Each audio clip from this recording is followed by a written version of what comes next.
Olá pessoal, eu sou o professor José Alberto de Luca, nós somos a SOS Estatística e o nosso contato está aqui na página. Hoje nós vamos falar, na verdade vamos dar prosseguimento à tabela de testes estatísticos que foi mostrado no vídeo anterior. A gente vai começar a detalhar melhor esses testes, trazendo alguns exemplos básicos, tá? Para que você possa entender onde aplicar cada um desses testes, tá ok? Então vamos lá. Hoje, só voltando aqui com a tabela, né, que já foi exibida no vídeo anterior, nós vamos falar desse bloco aqui, ó, uma variável resposta, uma variável resposta apenas. O tipo dessa variável é contínua, e nós vamos ter também uma previsora, né, do tipo categórico, né. E aqui, essa previsora vai ter duas categorias, né, essa categórica tem duas categorias. Nós vamos falar desse caso aqui de duas categorias, no casos independentes e de medidas repetidas, tá bom? Então nós vamos falar dessas quatro técnicas aqui, ó, que estão elencadas. Teste T para amostras independentes com correlação ou correlação ponto binomial, o teste de Mann-Whitney, o teste T pareado e o teste pareado de Wilcox, tá ok? Nos próximos vídeos a gente vai começar a olhar, dar prosseguimento, né, e olhar cada um dessas outras técnicas aqui, tá ok? Vamos lá. Bom, o primeiro que nós vamos ver é essa combinação de uma resposta contínua, categórica, né, a previsora categórica, duas categorias independentes e as suposições do teste foram atendidas, tá bom? Aqui, eu não vou entrar no detalhe dessas suposições, mas é só para lembrar que todo teste paramétrico, né, ele vai requerer suposições, né, que devem ser atendidas, e se não forem atendidas, você vai então utilizar um teste não paramétrico. Nós vamos ver hoje as duas situações, quando a gente atende as suposições e quando a gente não atende as suposições, tá ok? Então, para esse primeiro caso, eu peguei aqui exemplo de duas variáveis, tá bom? A variável resposta nossa aqui, eu peguei aqui nota, como exemplo assim, nota final na matéria de estatística, tá ok? E aqui nas provisoras, eu separei por gênero, tá? Masculino e feminino, tá bom? Então, nesse primeiro caso, a gente está supondo que as suposições dos testes paramétricos são atendidas, no caso do teste T e também na correlação, mas principalmente no teste T, né, onde a gente tem pelo menos duas suposições que são bastante já conhecidas, né, que é a distribuição normal e também a igualdade de variâncias, né. Tá ok. Não vamos entrar em detalhes a respeito dessas suposições aqui. Isso a gente vai ver num outro vídeo mais para frente, tá ok? Então vamos lá. Bom, que tipos de questionamentos, de hipótese eu posso estar interessado numa situação como essa? Eu elenquei aqui duas situações. A primeira situação é eu quero testar se as notas médias são iguais para os dois grupos, ou seja, o grupo masculino e o grupo feminino. Será que as notas médias são iguais nos dois grupos ou se são diferentes? Tá certo? Então, para este caso, eu posso então lançar mão do teste T para amostras independentes, tá ok? Uma outra situação de interesse é testar se existe uma correlação significativa entre notas e sexo, né? No caso, gênero aqui, né?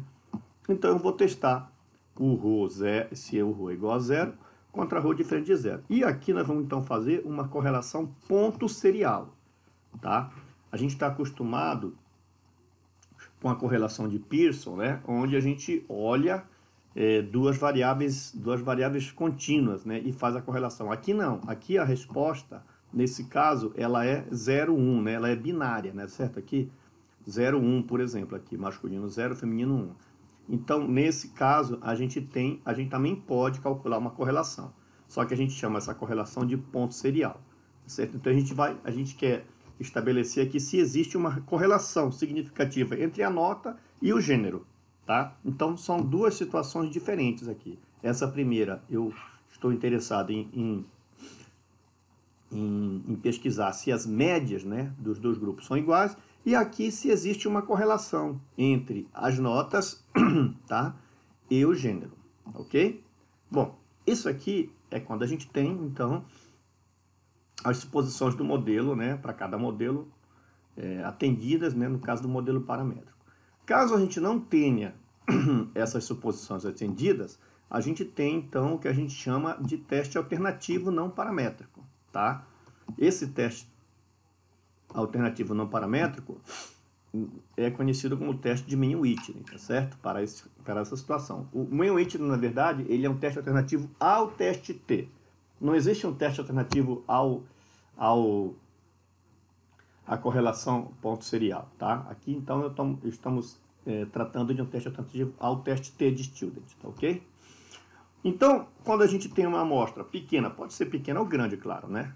E a variável numérica não apresenta distribuição normal, ou ainda quando não há homogeneidade das variâncias, que são as principais suposições, né, de um teste T, então esse teste T ele não é apropriado para essa situação. Então esse teste, o teste de Mann-Whitney, é indicado, né, para comparação, para a gente fazer essa substituição, né, um teste alternativo.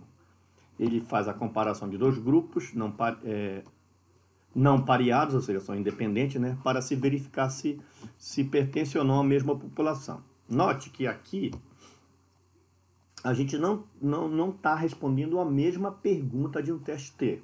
Lá no teste T, a gente tá fazendo o quê? A gente está fazendo igualdade de médias. Aqui não. Aqui a gente não está fazendo igualdade de médias, tá? A gente está olhando o grupo, a população como um todo, né? Os dois grupos como um todo. Então, diferente desse teste T lá, que testa a igualdade das médias, esse teste de Mann-Whitney, ele testa a igualdade das medianas, tá ok? Então é um pouco diferente, né? Então ele é um teste alternativo, só lembrando que ele testa coisas diferentes. Eu não posso testar médias porque, como a gente já viu, eu não tenho, né, as suposições atendidas. Então eu vou no teste alternativo que é testar a mediana, tá bom? Esse teste ele avalia o grau de entrelaçamento dos dados dos dois grupos após a ordenação. Né? É um teste de ordenação. Mais para frente também a gente vai detalhar cada um desses testes, tanto o teste T como esse teste de Mann-Whitney que a gente está falando aqui, tá? E a maior separação dos dados em conjunto indica que as amostras são distintas, rejeitando-se a hipótese de igualdade de medianas, tá ok? Então, só fechando aqui, se a gente tiver as suposições de modelo paramétrico obedecidas, a gente pode, então, lançar mão de um teste T, né? Que é o caso que a gente viu aqui na folha passada. Quando a gente não tem essas suposições entendidas, então a gente vai usar um teste alternativo não paramétrico, conhecido como teste de Mann-Whitney, ok? Vamos em frente. Bom, agora nós estamos diante de situações onde as categorias elas não são independentes, tá certo? Elas são medidas, a gente chama de medidas repetidas, né? O que é isso, medida repetida? É quando o mesmo indivíduo, ele sofre duas medições, geralmente no tempo, tá? Tipo, a pessoa, antes de submeter um tratamento, ela faz uma medida, submete ao tratamento e faz novamente essa medida. E vê o que acontece, se há diferença entre o antes e o após o tratamento. Eu trouxe aqui como exemplo o tempo para resolver uma prova de estatística, tá, ok? Então a gente vai medir aqui, foi medido aqui o tempo para resolver a prova de estatística. E a previsora, que seria o tratamento, com duas medições, antes e depois de um tratamento. Ou seja, a pessoa resolve uma prova, ou sei lá, um exercício, uma prova, né, de estatística, não tendo passado por esse treinamento, tá certo? Ela passa pelo treinamento e resolve uma outra prova, né, lógico, com exercício diferente, mas com os mesmos assuntos, né? E avalia o tempo que ela fez, que ela tomou para resolver essas duas provas, antes e após o tratamento. Então, aqui, a gente está interessado em saber se os tempos médios são iguais nos dois momentos. Ou seja, será que o tempo que eu levava para resolver a prova antes, ele permanece depois? Ou o tratamento, ou seja, o treinamento que eu submeti, fez com que meu tempo se reduzisse? Se isso for verdade, então significa que que esse tratamento ele é significativo, né? Se o meu tempo reduziu, significa que o tratamento é significativo. E é nisso que eu estou interessado nesse momento. Eu quero saber se o tratamento que eu submeti à turma, ela trouxe algum efeito significativo no tempo de duração da prova, tá ok? Então a gente vai fazer esse teste aqui. A média antes é igual à média depois. Média antes é diferente da média depois. Lembre-se que as medidas são feitas 2 vezes no mesmo indivíduo. Ó. 2 medidas, né, no mesmo indivíduo, tá ok? Bom, isso é lógico que, como trata-se de um teste paramétrico, eu vou ter algumas suposições. Sempre vou ter algumas suposições a cumprir. Se eu conseguir cumprir a suposição do teste de pareado, ok, eu posso usar ele sem problema. Porém, se eu não consigo cumprir as suposições, eu tenho que lançar mão de um teste não paramétrico, que aqui no caso é o teste não paramétrico de Wilcoxon, tá? O teste pareado de Wilcoxon, tá ok? Então vamos a seguir. Esse teste não paramétrico, ele substitui o teste T para amostras pareadas quando os dados não satisfazem as exigências, ou seja, as suposições, né, do teste, né? Esse teste, o teste T de Wilcoxon, ele testa a igualdade entre grupos. Ou seja, novamente, eu não vou fazer o mesmo teste, quer dizer, é um teste alternativo, não é um teste de médias que eu vou fazer aqui. Eu vou testar, então, a igualdade entre os grupos. Geralmente isso aqui já é suficiente, né? Quando eu não consigo fazer o teste de média, é geralmente suficiente. Às vezes as pessoas perguntam, então por que eu já não faço direto um teste não paramétrico se eu não tenho problemas, né? Se eu não preciso me preocupar com suposições de distribuição. O fato é o seguinte, o teste paramétrico, ele é um teste que, por exigir, né, algumas suposições, ele torna-se um teste mais sensível, ou seja, ele é mais suscetível a encontrar diferenças, né, de que um teste não paramétrico. Um teste paramétrico, não paramétrico, por ele ser um teste que acomoda mais situações, ele acaba se tornando um teste não tão sensível assim. Mas muitas das vezes é o que se pode fazer, não tem outra alternativa, tá ok?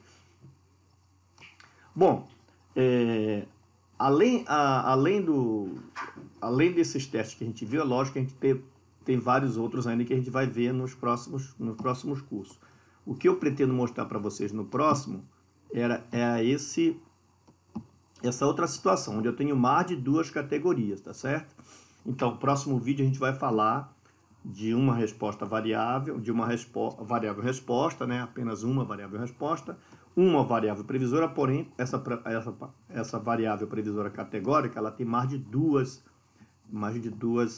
categorias, tá bom? Então, será esse aqui o tema do nosso próximo encontro. Bom, pessoal, por hoje era isso que eu queria mostrar. Espero que vocês tenham entendido e que possa ajudar vocês nas decisões de que teste utilizar nos trabalhos. Obrigado por terem assistido ao vídeo até o final. E se você gostou do vídeo e acha que vale a pena continuar assistindo os próximos, é só você se inscrever no canal, que todos os próximos vídeos que forem lançados você será avisado.